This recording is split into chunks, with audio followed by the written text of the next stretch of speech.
Hello there, my beautiful book lovers. My name is Camille and welcome to my book knock.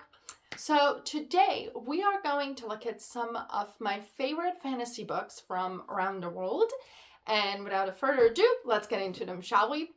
First, we have Luminaries by Eleanor Catton, if I'm not wrong. And so this book, it's happening during 1866, the gold rush in New Zealand. And a lot of people from around the world, especially from England and all of those European countries, they're coming to New Zealand because they want to get rich. And then our story, it's about Walter. And the night that he gets to this small town, he's going to this sort of like pub, hotel, sort of a place. And while he's having a dinner, he sort of hears this group of men that are sitting close to him, and they're discussing this matter that has happened in this town recently. And that matter is that a person is missing and another person has been killed. And so nobody really knows what has happened. But at the same time, all of these characters are sort of related to that story. So this book, it's a very long one, I have to say that. But if you give it a chance, it's a very fun read. And the element of fantasy is that while it's sort of a historical fiction, because it's happening, again, like in New Zealand in a specific period of time, but there's this element of magic that is going on with this main story that makes it way much more interesting, in my opinion. And so while we have this like main character that is Walter, we have all of these other side characters that are also sort of main in a way. And we're hearing all of these stories because like Walter sort of gets involved in that like main mystery that's happening. And so all of these people are trying to tell their stories and they're sort of like trying to show themselves as they were innocent and they're not connected to this, but they're also trying to warn Walter about what's happening in the city. And so it's very entertaining.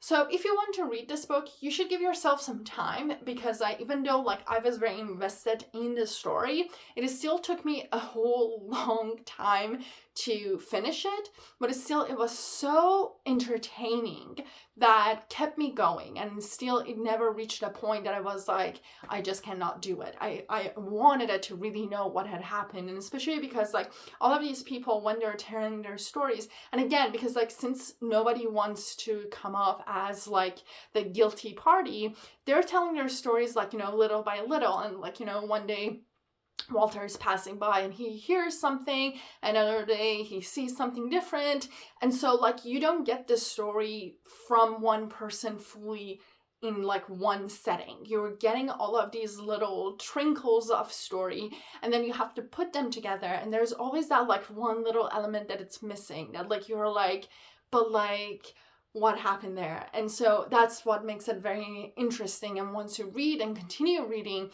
So if you like sort of a historical fiction with the elements of fantasy, this book, it's a must read. Next, we have a very favorite and sort of popular series, or at least in my opinion it is popular, and that is The Witcher by Andrzej Sapkowski. And so this series, it's phenomenal, and you can tell because it was a book series, then became a game, and now it's a show. So you can tell when this story, it's so rich. That's how all of these things happen, because people want to work on it more and more and bring it into different mediums. And so anyway, this story, the main story, it's about Geralt, and he is a monster hunter. He has been sort of raised to do this job. And in each book of this series, and the thing that I really loved about it is that it's sort of small short stories that each book, it's complete on its own, but at the same time there's that main bigger stories that it's happening, and that's the reason how you're following all of these stories to get to that main stories. And that's what I really love about series like this, because with some series, there's always that like cliffhanger that like you don't know a lot of the elements of the book and you have to wait for the next one and the next one to figure out all the elements. But this one, it's similar to like Harry Potter in a sense, that like each book has its own story that is happening, and you can tell like it could be a standalone book, but at the same time there's that like bigger picture that's happening, that because of that you follow the stories. So anyway, it's very entertaining, and the reason for that is that so Geralt, he is, again, because he is the monster hunter and he's living in this environment that it's really about like humans and then non-human creatures, and it's about the conflict between these two. And Geralt, he is sort of like Switzerland, I feel, because he's like a very neutral sort of a character. He's not really all about like the humans, and he's not all about like the non-human ones, and he's sort of trying to stay in between and sort of work this conflict that is going on between these two groups. And there are all of these other characters that they're important and they have their own sort of story and everything that's going on with them, but at the same time their fate and their story, it's so intertwined and connected with Geralt that makes it so entertaining. And if you like fantasy at its best, at its fullest, honestly, that like, you know, you have the elements of magic, you have the elements of all of these like non-human creatures, you have the monsters and everything that's happening, you will enjoy this book. At least I love this series because it's one of those that like, it's very dark, but in a very like fun or interesting way that keeps you like just on the edge of your seat. You want to see what is going to happen next, what is going to be the next stories, and then you also want to see how this story is going to be connected with the bigger picture. So if you like any of those things, this is a fun read for you. Moving on, we have The Lions of Alrasan by Guy Kay. So this book, it's happening in this town or a city that it's based on medieval Spain. And so we have these three main characters. There is the physician, there is this warrior slash poet, and then we have the military leader. And they are all living in a city town that it's ruled by three main religions. And so we have all of these conflicts that it's going on because of personal and also the community beliefs based on the religion that they're practicing. And so it's creating a lot of tension between all of these people that they're trying to live in harmony with one another. But we always have those groups of people that take things to extreme and they're creating a lot of issues for everybody else. And so the reason that I really love this book, it's that, again, since it takes its inspiration from Spain, and Spain is one of those countries that because of the location and the position that it has, back then actually had a lot of conflict because, there was the Roman, and then there was the Turkish, and so because of that, there was Christianity, and then there was Islam, and so there was a lot of conflict going on there. So you can see those elements, and you can see that the author took inspiration from all of that to show that how a person's faith and beliefs can not only affect them, but it can affect the community that they're living in. And it also shows that how things like religious, that or even politics, that at the core should not create any conflict, and it should be personal. If you take them to extreme, they can create a lot of issues for people that usually are actually not really the main source of that conflict. And so I highly recommend this book if you like books that are more similar to the first book, that are historical fiction, but they also have the elements of fantasy and because it has those elements of sort of a magic into it that makes it very interesting to see how that also play a role in this book. And so if you like any of that, give this book a try. Then we have a book that's actually a recent favorites of mine, and that is What the River Knows by Isabella Ibanez, if I'm not wrong. And so this book, oh my God, I was not sure what to expect from this book.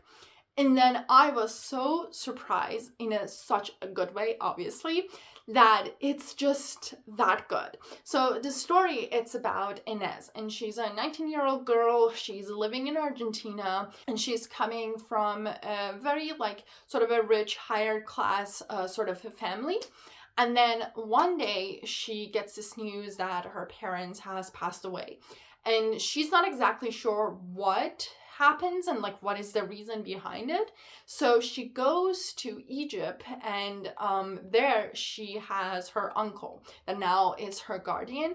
And so she's trying to find out what happened to her parents and to figure out really what's the mystery, what was the reason. And then her uncle really wants to send her back to Argentina, and it's you know what, don't worry about it. I will take care of everything. You just go back. Don't get involved in all of these things. And she's like, absolutely not. I'm going to figure these things out. And then the story begins. And with this book, honestly, I'm afraid to say anything because there is so many plot twists, and the ending, it's such cliffhanger that I don't want to give anything away. But just know this, that if you like old magic, really because Egyptian especially, because it's such an old culture, and in their roots they also have those sort of the stories and the magic that was elements of their culture. If you like any of those things, and you have Cairo, which is honestly such a fascinating background for a story like this, you will enjoy this, because this book has magic, it has Cairo, it has a very great sets of characters, it has a very good mystery there, and a lot of good plot twist, and that you're not going to see things coming, and some of them I think you will, because I did. So I think one or two of them you can see it coming, and then the ending is just where is book 2? So if you like one of those sort of books, this is a great read. I was very surprised by it, and I very much enjoyed it. So if you like any of those things, just add it to your list.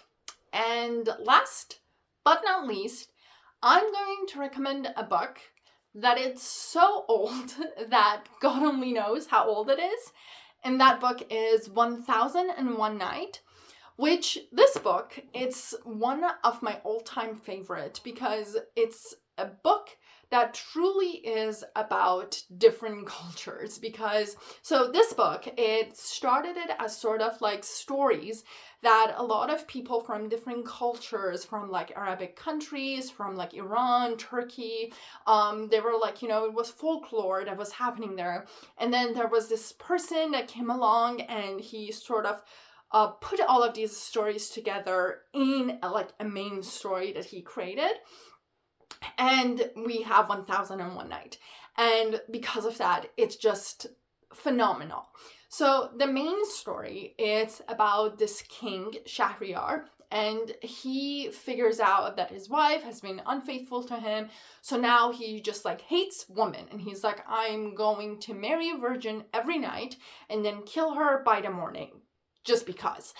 And so one night, eventually, he marries Shahrazad. And she's this phenomenal character, that she's so smart that she doesn't want to die, obviously. And also, she has a sister, so she doesn't want her sister to be next and die, because she knows that if she dies, eventually it's going to be her sister's turn. So she suggests to the king that it's you know what? I'm going to tell you some stories. And after that you can kill me in the morning, but let me just let me tell you a story. And so he's fine.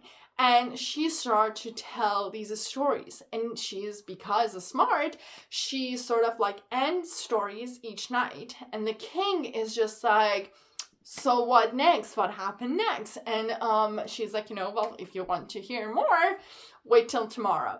And so that's how she ends up to keep herself alive.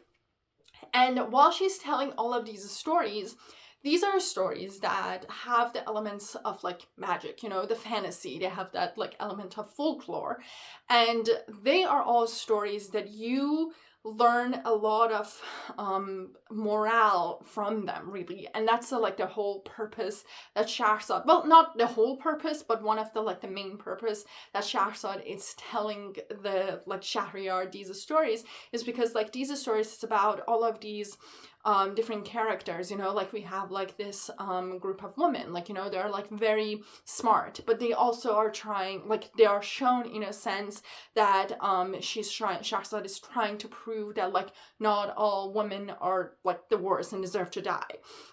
And at the same time, there are like stories about like men who have they have been the one that have been unfaithful, or just because of like, I don't know, because of their lust, they did things that eventually had consequences and they don't want to take responsibility for it. Or they have like other characters that like, you know, both are like doing the right thing or both are doing the wrong thing.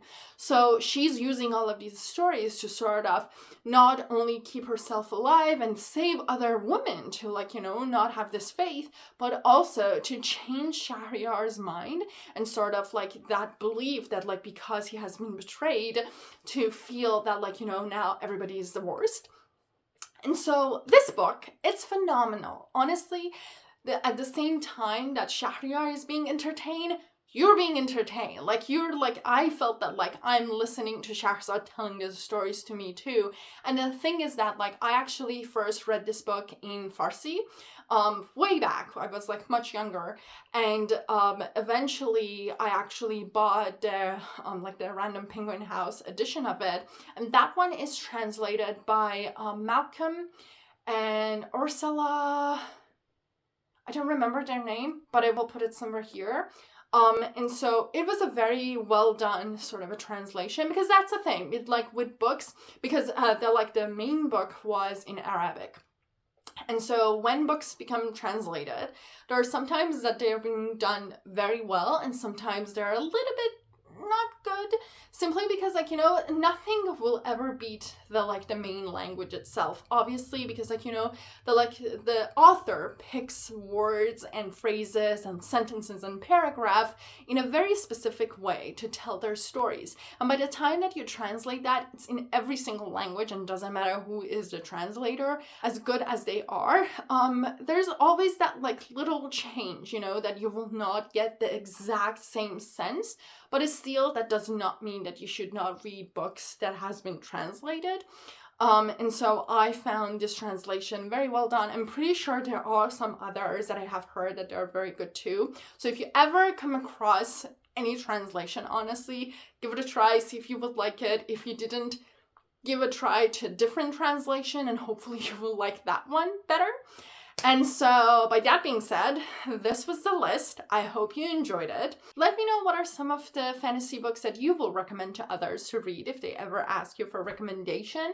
Don't forget to like and subscribe if you like to hear more recommendation about books that are from around the world and different cultures. Until the next video, happy reading!